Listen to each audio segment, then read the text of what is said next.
我们从小就被教育笨鸟先飞，勤能补拙，所以当我们有事情搞不定、学不会的时候，一般就对自己说，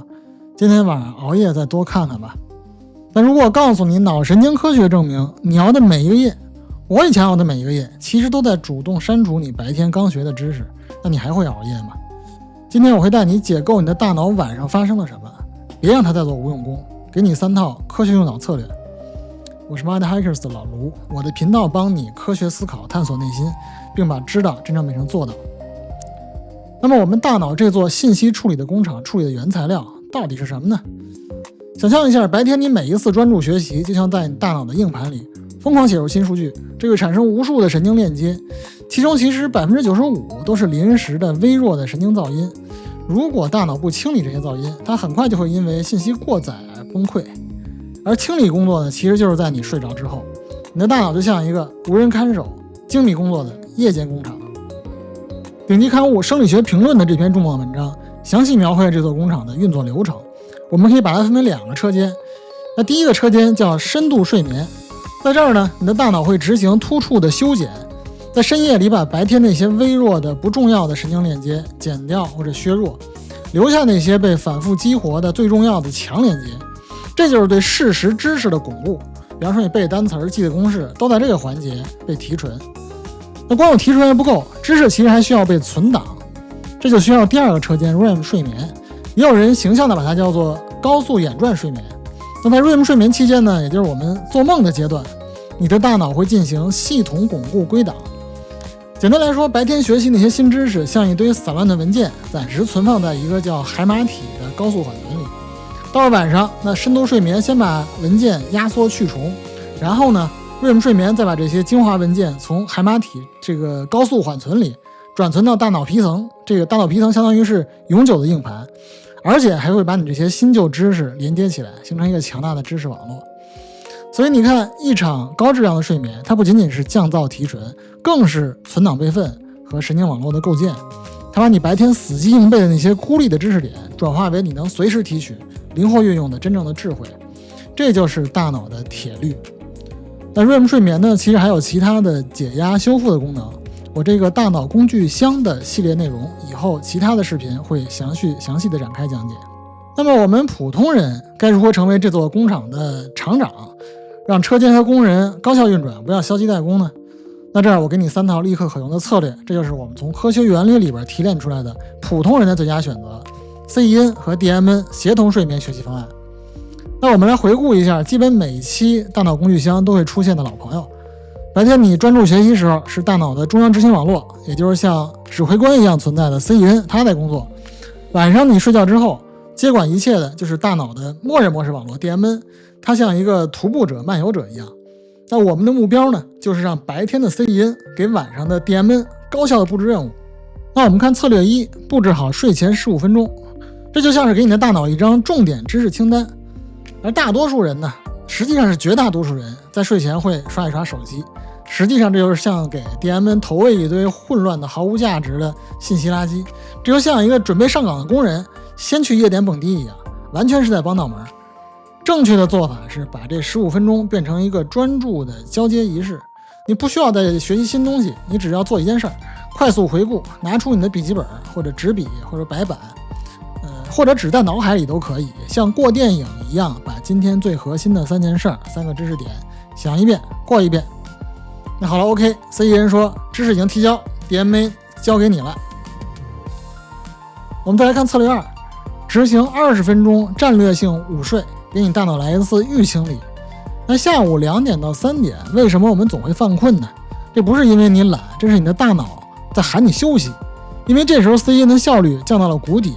与其直接喝咖啡，不如你顺应这个信号，来一次20分钟半个小时的战略性午睡。它等于是提前激活了 DMN 进行预修剪和预巩固这样的一个绝佳时机。其实你并不需要一张床，你在办公室的话，椅子上向后靠，或者你戴一个降噪耳机，戴一个眼罩，在工位上，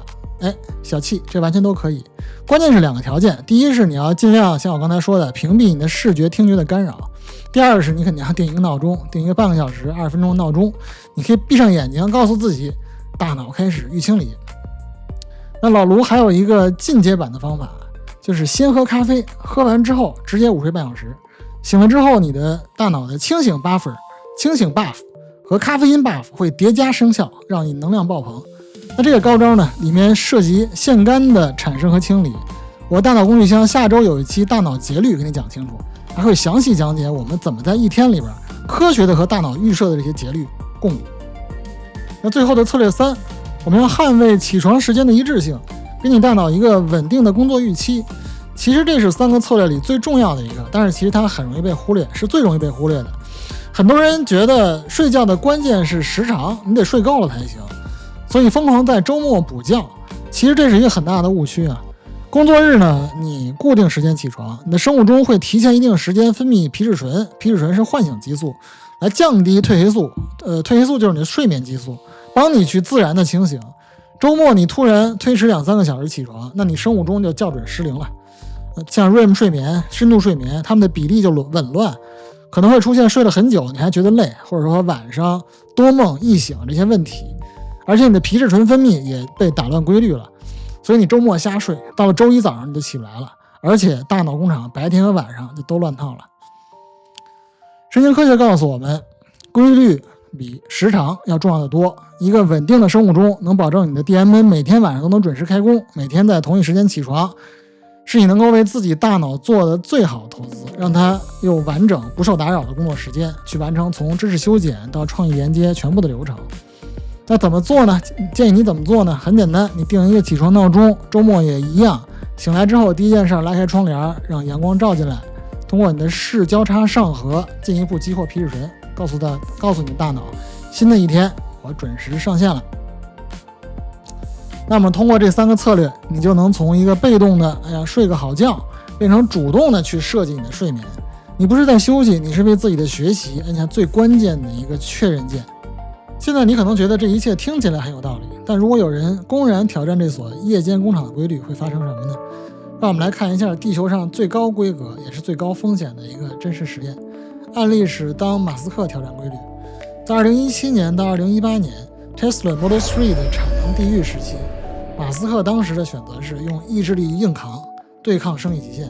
他那时候以公司为家，每周工作超过120小时，累到直接睡在工厂的地板上。他以为只要自己足够努力就能榨干每一分钟换来效率，但很快他的大脑开始罢工了。在2018年他接受纽约时报专访的时候，就坦诚那种工作痛苦的状态，说我的大脑和身体都承受了相当大的痛苦，他甚至要借助安眠药物来辅助睡眠。但真正的代价是，这种碎片化的低质量的睡眠让他大脑错失了那个本该在夜间进行的最关键的工作，也就是信息的巩固和决策的修复。他亲手关闭了自己的夜间工厂。那我们从这个事儿上学到了什么呢？最宝贵的是他的系统性救赎，他没有把这个教训当成一个个人故事，而是把它变成了整个组织的行为准则。他用一个工程师解决系统 bug 的思路来修复自己和团队的认知 bug。他公开地承认120小时工作不仅非常痛苦，而且不可持续。他主动将每周工时压到80到90小时，并称之为可管理的极限。更关键的是，他开始捍卫睡眠。他多次强调，如果睡得少于6小时，第二天就无法去胜任复杂的工作。所以他从一个试图挑战规律的人，变成了一个敬畏并利用规律的设计师。他开始在团队里增加授权，倡导结果导向的弹性工作。他甚至公开呼吁不要让员工像他一样极端熬夜，强调健康比业绩更重要。所以马斯克的经历告诉我们一个终极真相：高质量的睡眠它并不是一个可以选择的选项，它是你学习和顶尖表现的操作系统。当然它并不是唯一的软件，但没有这个操作系统，其他任何的高效方法都没法顺畅运行。它是一个规律，你只能去敬畏和利用它，你没法挑战它。那现在是时候成为你自己大脑的优秀厂长了。为了帮你更好地管理你自己的工厂，我们为你准备了一份详细的 CEN-DMN 协同睡眠学习法实践清单。它不仅有操作步骤，更有实践打卡和反思的模板，引导你从学习到改变这个闭环。你也可以在置顶的评论区找到免费的下载方式。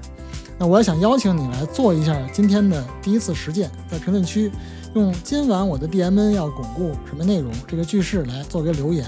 为你大脑今天的午夜工作设定一个清晰的目标。我是 MyHackers 的老卢。如果你渴望获得更多这样有主张、有论据、有实践的成长干货，请一定订阅我们。脚步丈量世界，思考探索内心。我们下期见。